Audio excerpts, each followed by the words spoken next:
Let's go koi. Here is a very important part, again, that nobody, for our famous old Ryobi, but yeah, this is a good thing to have if you got, you can clean around your koi pond and everything with this thing also. See, you can clean up, but this is just stuff here.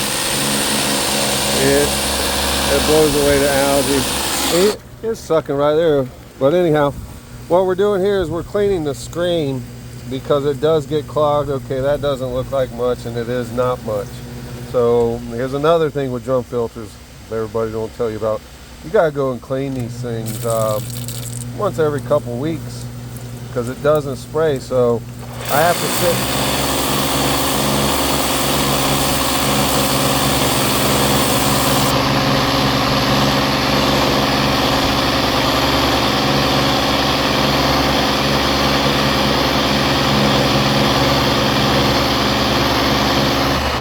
So that's also what we have already done it all. So now everything's back up and running. But every couple weeks, because some of the jets, once you replace it, are just not strong enough. But anyhow, it does work great, guys. It's just all the moving parts, and there is a lot of extra work. So it goes every 3 to 4 minutes. I have it rotating right now constantly so I can clean it.